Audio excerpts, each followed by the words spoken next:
Hello, and welcome to the Top Floor Podcast. This is episode 2 of the Denver edition.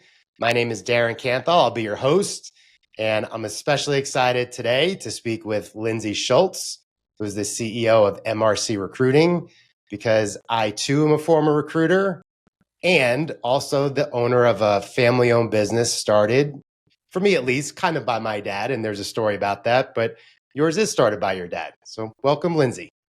Thank you so much, Darren, for having me today and for the awesome introduction. I feel like we have a lot of points of sort of overlap in our backgrounds, so I'm pleased to have a conversation with you today. Yeah. All right. Well, let's start with the most important one, which is it's 9 a.m. for us here in Denver. We're both drinking coffee. Cheers. Cheers. Whereabouts in Denver do you live, Lindsey? And what's some of your favorite coffee shops around? Ooh, that's a really good question. So I originally moved to Denver and I lived sort of in the low-high area, and there was an awesome little coffee shop right across from my apartment at the time. And it's since turned into apartment buildings, unfortunately. But now I live in Colorado Springs. But down here, there is a place that I like to go to, and now I'm forgetting the name of it. It's next to the place I get my hair done, and it's lovely. And they have, I told you earlier that I was drinking a chai and coffee blend, and this is my new favorite thing. So they call it a dirty chai. I was introduced to this there, and now I think it's the greatest thing ever. So, did I hear you correctly? Does the place you get your haircut also serves coffee? No, it's right next to it. Right so next then door. I get like a whole day of awesomeness. I get to go get my coffee chai blend, and then go get a haircut and thaw out. And it's a remarkable day. Love it. Love it. So you said when you first moved to Colorado or to Denver, where did you grow up? New Mexico. Okay. Yes. So sort of a southwestern U.S. dweller. So New Mexico and then Arizona. I did my master's degree, and then it got a bit hot. So I migrated slightly north and found myself in the mountains, which is a good spot to be. Yeah. So for those considering an MBA or a master's, do you recommend it? Depends on what you want to do. I think I've talked a few people out of MBAs, and I think I've talked a few people into them. So, I think I have been well served by it. But I think there's so many opportunities for continued education at this point that I think it just depends on what you really want to do. Got to ask those hard questions. It's probably been 6 years since I left corporate America in recruiting. And I do remember specifically in my last stint, there were candidates that just because they had gotten an MBA expected more, bigger titles, more money, only because of the MBA. And I always thought that was a little maybe mismatched, misconstrued. Thoughts? I find that as well, really with any level of masters and sometimes PhDs. Sometimes I find that actually PhDs will not make as much money over the longer haul because they top out, because they wind up being too academic, or they don't have the management side and all kinds of other stuff. But often individuals get out with the MBA and I think it's the golden ticket to an increased salary. And sometimes you still have to earn it, right? Outside of education. Okay. So before I get ahead of myself, because I have a habit of doing that, I'd love to give you an opportunity to say a little bit about your company. So MRC Recruiting, as you mentioned, my dad founded it about 40 years ago, and we focused on a lot of the resource space and high tech and other areas, and specialized for a while in HR across industry. And so as we put more HR professionals into resources and specifically mining, we became mining focused. And so we are a niche recruiting firm focused on the mining and resource space, providing top talent to our companies that are our clients, really from entry through board level. So it's really fun to work the full gamut of opportunities, from finance to engineering to geology, whatever it might be, because it gives us the breadth of having those funky conversations with all kinds of interesting people. So your mining advocacy moniker on LinkedIn has a dual meaning, does it not? It does. Yeah, nice job. I like that. I do, because I saw it this morning. And of course, I immediately went to the recruiting side, but it has a much deeper meaning for you. It does. So mining for people, mining advocacy, if I can talk. Yeah, I'm pretty passionate about the mining industry and what it can do for really our modern world. And I think in the US particularly, there's just generally a lack of knowledge from where our minerals and resources are coming from. And so I spend quite a bit of time, one, educating myself about that, not being a technical mining professional, but two, trying to talk to other students and other individuals, in various backgrounds to let them know that there are some opportunities within that and responsible ways of doing it. So it's my soapbox. I will only speak for myself in this story. I'm not saying this is you. When I was a recruiter, my very first job was in New York City, and I worked for a retained agency that recruited primarily for Deutsche Bank, so big investment bank. And what I always marveled at is I was using words, financial products that I really didn't understand, but I could use them in sentences and sound like I knew what I was talking about. And I always marveled at that, like the fact that I was really quite dumb on what the technical thing meant, but I sounded smart enough to be in these rooms to use these words and sentences. I've always found that fascinating. It is a fascinating thing, and it takes time to do that. I think that there is a skill in just even trying to get there. And I think that I notice a lot of recruiters not even try to do it. And for me, the first time, it was relatively early in my career, and I just finished my MBA, and mining was really taking off. And that's when I sort of jumped into this area with 2 feet. But I felt I really struggled with imposter syndrome at this point because I was female in a male dominated industry.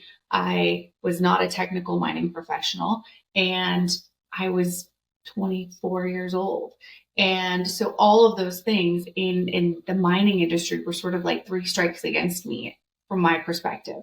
And so all I thought was, let me go and figure out as much as I possibly can. And an individual that is a friend of mine now, and he actually texted me oddly this morning. So funny how the universe works.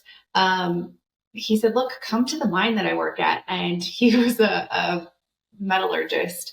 And he said, come to the mine that I work at. It will change your perspective on everything that you're doing forever. And you'll get to see the equipment and the mill and the processes and all of the big trucks and how this all works. And it happened to be one of the largest copper mines in the US. So this was a real treat. And literally, I, to this day, know what all of it looks like. There are variations, but now I go to mine sites anytime I can for the exact reason that you're saying. Like, sometimes you just got to go and see it so that you can talk about it. Well, as a shameless plug, if you ever get invited to another one and you're looking for a guest, I would love to go. Okay. I'll take you. Okay. I hope that truly, I love that kind of stuff. There are some really cool ones here in Colorado, so we could totally do this. We can have a field trip. Yeah. So you talked about jumping in with both feet. Just to expand a little bit, for my curiosity, is jumping in with both feet was not just about the industry, the 3 strikes against you, but it was also the family business, which you had told me previously was not necessarily what you thought your path was going to be. And I'm curious a little bit about how that path came to be for you. Well, now I can call it serendipity, I guess, but it was not the plan. My background, although, aligned with what I do on a daily basis, my undergrad was in human resources, and I truly thought I was going to go and be an HR person, perhaps a consultant, and do some cool stuff and travel and, be like somebody on TV. I had a very glossy version of what this life was going to look like. And, wear suits to the office, God forbid. And as I sit here in my yoga pants. And so I got out of school at a time period, it was 2005 or so, and the market was not wonderful. I got a few job offers that were HR focused, but every single one of them would have required me to sit in an office and sort of be a paper pusher and be the bad guy. And I didn't really want to do that. And so I thought, whoa, what have I done? Was sort of my first reaction.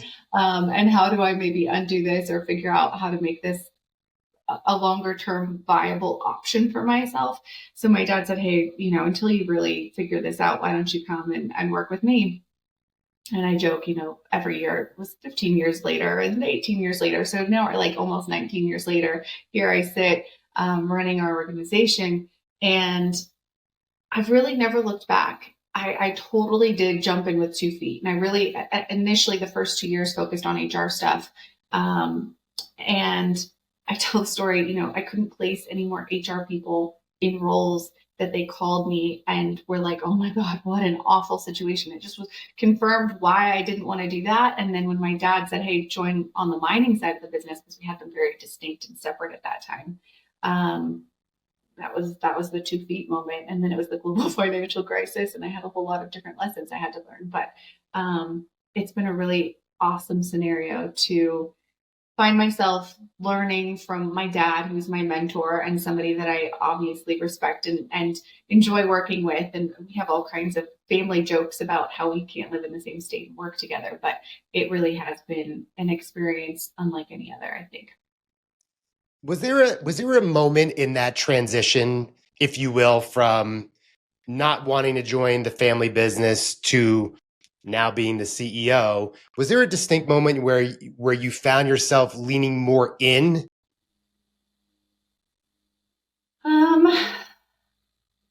I think motivation ebbs and flows at any given point, right? And so I think I found myself leaning in a lot of different times and then perhaps retracting. But I think probably most notably for me was in the midst of COVID. I had a baby in January of 2020, and COVID was just sort of emerging. I was literally sitting in the NICU with my kid and watching the news about COVID in China and thinking like, oh, this isn't going to affect us. And here we are several years later, and it's still affecting us. But it was sort of at that point where I thought this is a good time to perhaps sharpen our talons and look forward, and where I can do what I am good at, but in all the ways that matter to me, because I had less time for any of the nonsense. And I wanted to use the time that I had to be away from my kids or my husband or anything like that to do something that really meant something to me. And so that sort of has leveraged me to lean in even further and figure out what this business really looks like for myself and the others that I get to lead. Yeah. All right, so I know we talked about this, maybe just as a reminder for you and anyone listening. What we're hoping is that our conversation is helpful to other business owners, founders, CEOs, presidents, etc. So you just talked about a definable moment in 2020 where I think your words were sharpen our talents. And I forgot what you said after, but I think it was something about growing, I think. So as we think about, irrespective of anyone listening, for you and MRC, what were those talents you were looking to sharpen?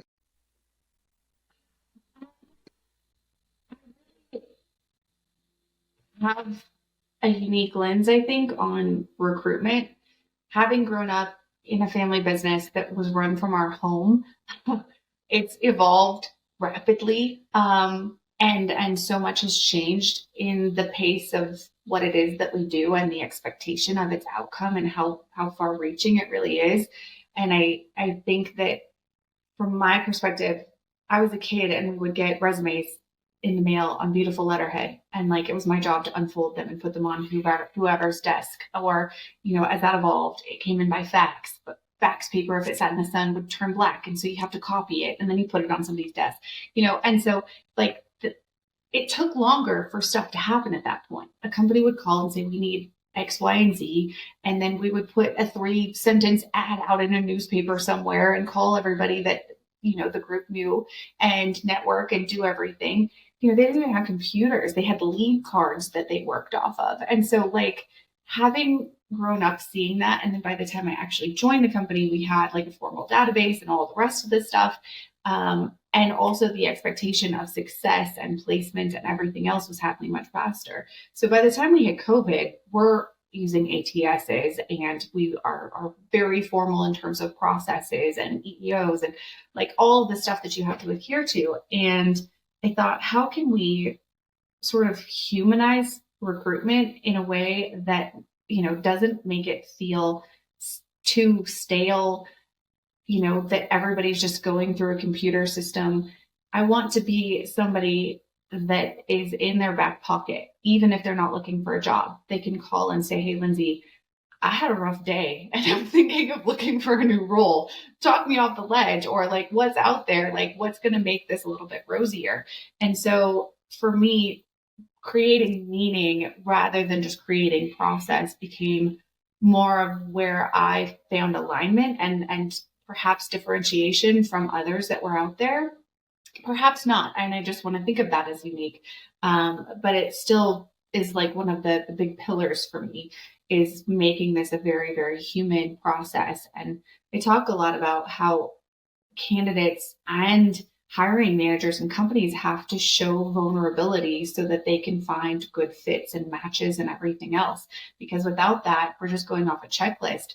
We can fill that checklist almost 100% of the time, as long as it's reasonable. But there's so much more to it. And without really digging into the human side of it, it's sort of a worthless endeavor. That was a really long answer. No, it's a great answer. I have 3 or 4 points if I remember them. The first is I completely resonate with the humanization of it. When I coach job seekers, one of the things that I lean into is we want to, quote unquote, humanize the job search. And I don't know about you, but I've been on the interviewing side and getting these robotic answers that I think the candidate is saying what they think I want to hear, and it's not very effective. Very ineffective, I would say. And a canned response or what they think you want to hear doesn't make a good match for them either. And so I would go as far as to say that most interviews are, two-sided. The candidate should be interviewing the company as diligently as the company is interviewing the candidate, because, I think sometimes candidates, especially more junior candidates, are programmed to win. Like if I come to them with a job and I say, hey, are you interested in being a geologist for X company? They're like, no one's ever called me about a job before. This is really flattering. Oh my God. Like, of course I'm going to pursue it, right? Even if they have really no interest. And it's sort of like uncovering the interest and uncovering all of that is important. But I tell them, look, you don't have to win it. You can ask questions. You can be, as investigative of them as they are of you. And I would suggest it. Do all of your homework. Ask me questions, ask your friends questions. Like this is all really important because sort of, out of the pot and into the fire is a real saying. And it happens all the time if people don't find their right match. And so I think that giving the employer all the power is totally wrong. I mean, it does highlight the saying that candidates should be interviewing the employer as much as the employer is interviewing them. Yeah. I don't think a lot of candidates do that. Yeah. I don't think that they feel like they can, right? Yep. And sometimes they'll ask me like, hey, is it okay if I talk about X, Y, or Z? Or should I let them know about, my husband or wife or kids or that or whatever? And my answer is always like, you can let them know as much as you feel comfortable, right? And everyone will take in that knowledge differently. But part of that is revealing, do you want to work for a company that's like, ugh, gross, you have a family, you have a life outside of work? Like, if that's important to you, that doesn't align, right? And so, we use sort of 4 big questions and they try to reveal, what do you want? Where are you growing? What do you want to do more of and grow in, and what areas are you great at, but perhaps never want to do again? And so those questions help me to get candidates thinking who perhaps sometimes haven't had the moment to be introspective and say what they want to do over the longer haul. And so, we've got a worksheet and try to kind of coach them through it. And I'm sure you would be much, much better at it as a coach, but it's sort of some very, very basic things. And when you're just plugging away every day and something changes and is a catalyst for you to seek something else, sometimes you haven't had a chance to ask yourself those hard questions. Yeah. There's something else I want to comment on about your literal upbringing with the resumes in the mail, the fax machine, the early advent of computers as it related to recruiting. Like you literally grew up at the speed of technology, it seems to me. You're making me feel real old. No, that was not my intention. But I get it, because right there, literally a lot of recruiters and business people had a literal Rolodex. Yeah. We had multiple literal I Rolodex. bet. And in fact, we had so many lead cards, and this sounds ridiculous. We had them for years. I was probably in middle school, high school doing like science tests, and like they had like really faint printing because they came in like these rolls, and you had to like break this side out because it had holes in it and would go through like this funny little printer. And so then when they were done with them, or like when they finally got put into a computer, then I would wind up with stacks of basically like 3x5 cards that I used for flashcards forever. So I would just write over it in like marker or whatever, and I use those for flashcards because I was like an avid recycler. So it's like, don't throw them. So I used them forever. I love it. But yeah, it was an interesting thing and I've actually read several things about millennials, right? And I fall into the elder millennial category. And so they're like, you knew what life was like without the internet, right? And like how it's all evolved. And so now everything is literally at our fingertips on our cell phones. And it's a really interesting thing to see because like even my 4-year-old knows how to use all of the technology, where as a kid, you had to like type in commands to get to like your video game on the computer. So yeah, technology is our friend for sure. Well, to help you feel younger, I started recruiting in 2000, and I was primarily in the financial services space, and some of the biggest banks, Merrill Lynch, Bear Stearns, when they were around, JP Morgan, some of them didn't even have a website in 2000. Yeah. And if they did, it was real rudimentary, basic. Yep.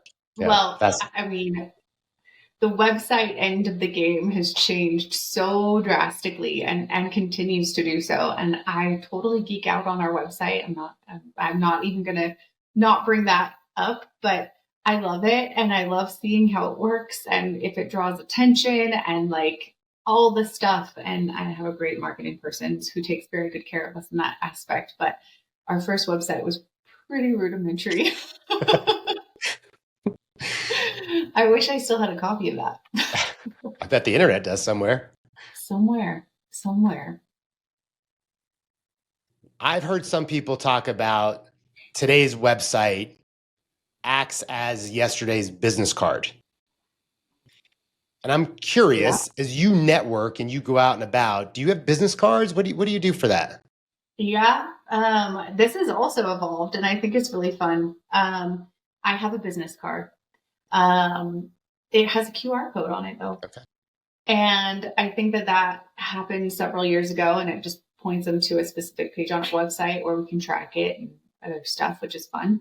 But I also have a little QR code on my phone. So I've learned that basically like somebody can scan it, and then ultimately I pop up in their phone. I feel like I might be a little old school, and I find that that's a little invasive. Like I probably don't want everybody I meet to be in my cell phone. And so I would hate to assume that everybody wants me to be in their cell phone. So if they ask for it, I have it. But sometimes I'm like, look, here's a card and it's your choice to get in touch, right? Yeah.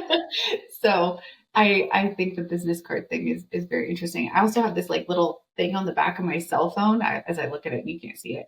That's like a dot. And so you can kind of like touch phones. Oh yeah. And then it also gives you the information, but I don't like that one either. So I'm old school, business cards all the way. I've noticed just in the last maybe 6 or 12 months, I've had more people ask for a business card than I remember in the last 5 or 6 years prior. Well, that's just because you're getting fancier and fancier. Maybe. Well, I think I have a stack of business cards on my desk, and sometimes like after I meet somebody or whatever, I like write notes on it so I don't forget, because life happens, right? Yeah. But I think business cards are literally a tangible reminder of whatever it is, and some of them are actually really, really cool. Yeah. I want to come back to you talking about humanizing the job search, okay.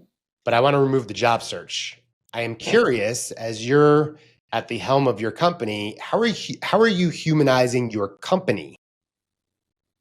And the next piece to it is I think about employee engagement, satisfaction. I don't think too far from there is the psychological safety of speaking up and debating, disagreeing. So I'm curious about that humanization of the firm. Yeah, I appreciate that question. And it's something I think about a lot. I think an HR background helps with that. But, it's one thing to espouse that others do it, it's another to do it yourself, right? And so as a small company, I think that sometimes you can absolutely, and we've fallen victim to this, over the course of years as well, or certain cycles of business where you're surviving rather than thriving, and you're sort of just pressing along doing work, or you get so busy that you forget about the rest of the stuff that should matter, right? And so in terms of humanizing our own organization, for me, part of the motivation to do what I do every day is that I get to work with an amazing team. And so I want them to feel amazing, which means they get to work from home. And that, if they go to a conference or have meetings with clients, that like wear something that makes you feel good. I don't care if you're in a suit.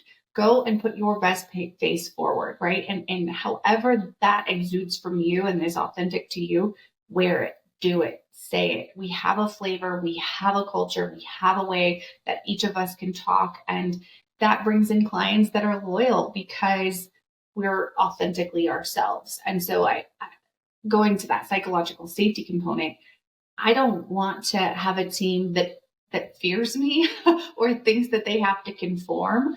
There are processes and things that we do to just maintain integrity and make sure everybody is treated appropriately as candidates and as clients. But they get to choose ultimately how they run that. And I think having that freedom and also telling me I don't want to work with that company or whatever that might be, having that right of refusal if they don't align in some way, I think is also an important factor that I always consider. And we have team meetings on a weekly basis where, sometimes we talk about our kids and our families and whatever is going on. And sometimes we talk about the searches that we're working on, or any blend of those things in between. But, I think not wanting to have conversations with your boss, your mentor, your colleague, whatever that looks like, that's not the kind of culture that I want to have. And so I work really hard to make sure that everybody wants to be on our weekly call and share stuff and feels comfortable to do so. So that evolves. And sometimes, we get busy or it's crazy and it looks a little different. But even knowing that you've got support from others so that you can figure out the right answers or figure out a path forward is important, because I think that as I've gotten, to be an adult, which is still weird to think about, at 41 or so, the more I realize everybody's sort of winging it, right? Like you do the best you can with what you know. And when you know more, you do better. And the same thing is being a leader. And so being willing to admit our flaws or mistakes, how we could do something better, I think is inherent to being, a person that's receptive to growth. And so I try to do that and I try to lead that way so that my team feels comfortable doing the same thing. You used the word adult, and as you were talking, until you used it, I was thinking to myself, you're an adult treating other adults as adults. Hopefully. And what a shocking theory and practice, right? Right. Well, micromanaging takes too much effort. It's too much. And you don't want to work with people who aren't acting like adults, even if we're pretending to act like adults. Just, make it, walk the walk. Yeah. You talked about a lot of people winging it, and I think this is an important topic or point. Mm-hmm. I'll make a statement, and I'm curious what you think about it. Okay. So my walk of life, not just as a coach these days, but as I think about some of the executives I support on the recruiting side, some of my colleagues, et cetera, what I have heard more often than I like from senior leaders is some self-image that they need to be all knowing. Mm-hmm. As in, they have to have all the answers. Saying I don't know is not an option, etc. I think those are the 2 points. Being all knowing and not being able to say I don't know. And yet, we're all human. And when you really break down the barriers and you have vulnerability and humanization, people do say, what do I do? I'm winging it just like everybody else. Yeah. What do we do with that? What do you make of that? It's hard, right? And I think sometimes ego gets in the way of being able to say, I don't know. Sometimes it feels too vulnerable to say, I don't know. And I probably had a hard time with it until the last few years. Asking for things is hard. Saying I don't know is hard. You know, being uncomfortable and not knowing how to progress in a way that may render success or may not, right? Like those are all big, scary things in our world. And I think that in leadership roles and management roles, as individuals running a company or who are supposed to be responsible for providing work and income to others, it feels weird to say I don't know or I feel unprepared because you want people to trust you. And so I think that it's sort of just been, or even as a parent. I mean, I think that all of this ties in for me as lessons I've learned from being a parent. I don't have all the answers. I'm not going to figure everything out on the first go. This is all a bit of trial and error.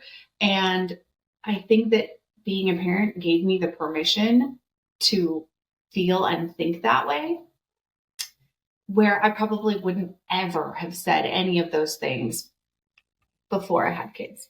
And so I would encourage others to find individuals that they can be vulnerable with, whether it's a coach or a group that they get to go to, because learning from others accelerates your ability to not make those same mistakes yourself, right? It accelerates you to say, it's okay to not know everything. And I can learn lessons from other people, which is why I think podcasts and books and all of these other avenues of like injecting sort of knowledge to yourself, outside of doing formal education are really, really powerful tools. But it's okay to not know and to not have the answer, because even the ones that think they do probably still question that, right?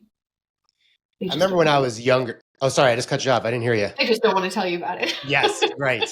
Yeah. I was thinking about myself, and when I was younger, there was something about being knowing, Mhm. and I tied that to my sense of self-worth. And as I've aged and become a little more confident and a little less insecure, Mhm. I almost feel like I've been welcomed into some secret club, which is most of us are winging it. Yeah. And most of us don't know. And it's perfectly okay to say so. But there was like a very definable threshold that I crossed to get there. Isn't it weird? It's so weird.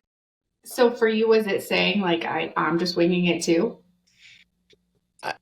It was even more profound than that. I went through a program called Positive Intelligence. And it just so happened I started just before the world shut down in 2020. Okay. And through the teachings, it really gave me a window into the archetypes or the voices or characters that play a role in my brain, Okay. and how prominent the negative voices were and how muted the positive. Yeah. And it just gave me a window into that. And then from there, mitigating or coping mechanisms or practices to kind of reverse the stage, quiet the negative, turn up the positive, but also recognizing when that negative voice is starting to whittle away, recognizing it and being able to be like, my New York way, shut the fuck up.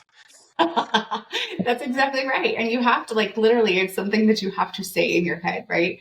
And I mean, I appreciate your sharing that, because I think it's important to recognize we all have that chatter, right? And figuring out ways to quiet it, and mute the negative or the self-limiting beliefs and all of that is part of being willing to be vulnerable and share that you don't know, that you need help, that you need to ask for something or whatever that might look like.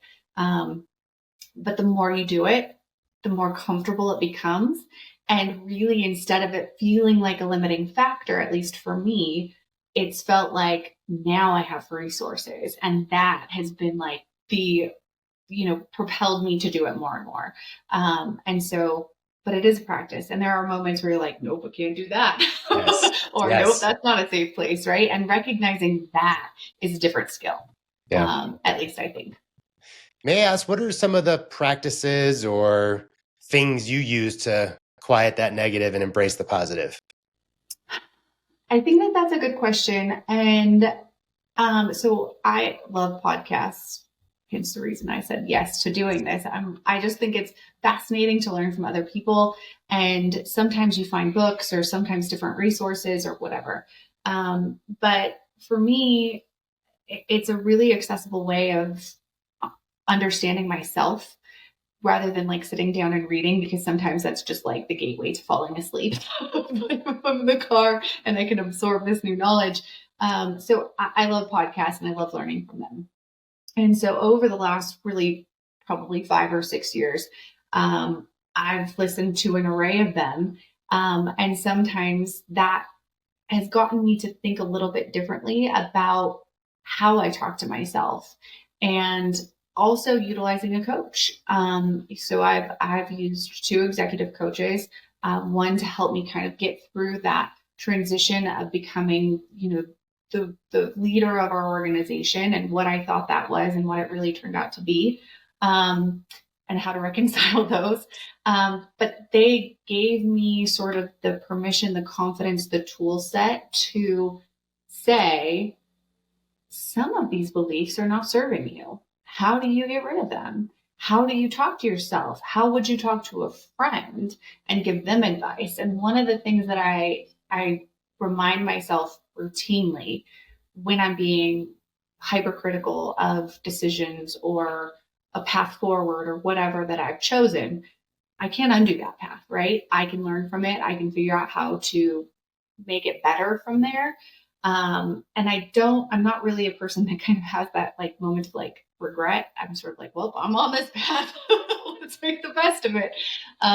But one of the coaches that I used said, talk to yourself like you're the hero of the story and solve it from there. So like if you got to rewrite this and sort of narrate it in your brain, how would you be telling this story? How would you be making this positive for yourself so that you can go through it in a way that doesn't feel so like heavy and awkward and weird and all of that? And so that's one way. The other is brand new for me. I was listening to a podcast. Who was it? Oh, it was called Hidden Brain. I love that one. And Chakra Vedanta, I think, is the host. And he was talking to a neuroscientist. And they said, like, we all have what they call chatter.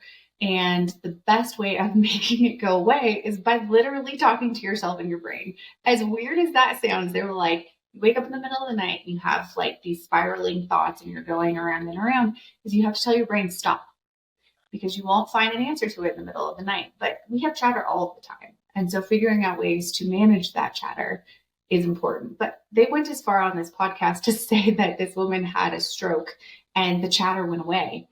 And she hated that she didn't have chatter.